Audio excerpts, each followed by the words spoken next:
Hi guys, what is going on and welcome back to another video on Conqueror's Blade.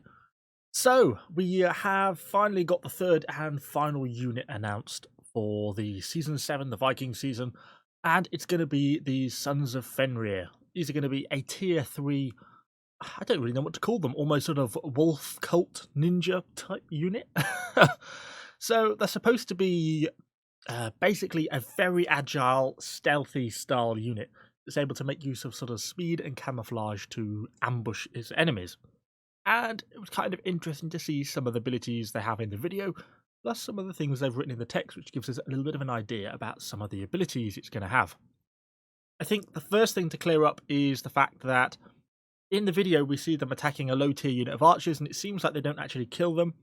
I suspect both units have invulnerability on for that bit of footage. Not quite sure why they chose to do that. It would have been better to show them, how they actually react in combat. But I think realistically, I think it's fair to assume that the unit is going to be able to kill a unit of archers if it gets in and amongst close to them. I mean, a low tier 2 unit of archers like that, I mean, honestly, if you breathe on them, they would die. So I would say with a degree of confidence, those archers have invulnerability on. So I think we can kind of clear that one up right from the start. So they then go on to talk about the fact the unit has really high speed, and that's kind of interesting and something actually I quite like the sound of. It says they're able to avoid most entanglements and engagements due to its speed, but it's also able to reduce the effectiveness of incoming range attacks, not only by rearranging to a dispersed formation, but they're combined with a skill that allows the Sons of Fenrir to maintain its movement speed while reducing piercing damage further. So it sounds like there's going to be basically a ranged damage reduction skill. So that's kind of interesting. If that is the case, I'm curious to see how much range damage reduction that is. So if we think sort of from a doctrine point of view, I can certainly off the top of my head think of the rare doctrine, I think, for sword units, which, reduces range damage by 10%, I think. If that is all it's going to be as their skill ability, then probably not going to make a significant impact given a lightly armoured small unit. They're still probably going to take a chunk of damage before they get to the unit of archers. But if it's going to be 50% range damage reduction, then that's going to start to be viable, particularly once you combine that with the fact that they're obviously going to have a high movement speed. These are going to be quite one of those units that potentially quite fun for sort of flanking and engaging enemy archers. So that's certainly going to be something that's kind of interesting. So I hope that is the case. Hope it gets a good reduction, and hopefully that movement speed is quite high, because that could be quite nice. On top of that, in the footage, we actually see them effectively leap over a unit of enemy shields, which is kind of unexpected.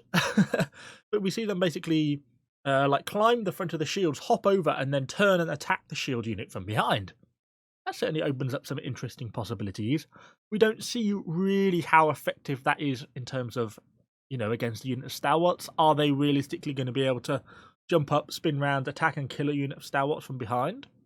I mean, it's possible, but I suspect soon as the stalwarts broke formation, then realistically, then they would have a hard job getting the kill, because then the stalwarts will just turn basically immediately around and engage them frontally, and then they'll be face to face with the shield. And it doesn't really talk about anything like a hit through block, so I don't think we can expect that. So then I think realistically, they're going to rapidly start to struggle again. And then I think, when you compare it to a non-shield unit, if you think about like a unit of paladins or something like that, then the paladins will sort of be on free attack anyway, so we'll just immediately turn and engage them. So I don't think it's going to work in that sort of situation. I guess the most useful situation might be if you have a unit of these and allied support pushing along as well, and as your team starts to push the front of the stalwarts, you can quickly hop over and engage from the rear, and you're basically sandwiching in the stalwarts. If they turn to face you, they get killed by your teammates, and if they don't, then you can kill them from behind. I suspect one-on-one, these are still going to end up losing against stalwarts, but I guess we'll actually see once we get into the PTR and kind of give these guys some proper testing. But that's really all there is to say on this one. Yeah, interesting unit. Certainly some interesting mechanics coming. And I do like the fact that they are trying to bring in new mechanics. Because, this is season 7 now, and, 6 seasons, I guess, of unit challenges in that sense. But it's still, things do get stale quite quickly. So bringing in new game mechanics and units with new game mechanics is something that is always needed. So I think that's kind of nice to see. So all in all, pretty pleased with the 3 units they've brought out so far. Finally, just to add, this will be the last of these sort of type of videos. I didn't really mean to get onto this, doing a unit review a day thing. I still don't really know how it happened. I just got excited by the Shield Maidens and set a precedent that I didn't really mean to. But anyway, that's it. We'll move on back to normal videos.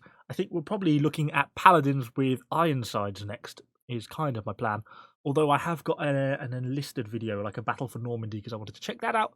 So that may end up slipping its way in there somewhere along the way. So who knows?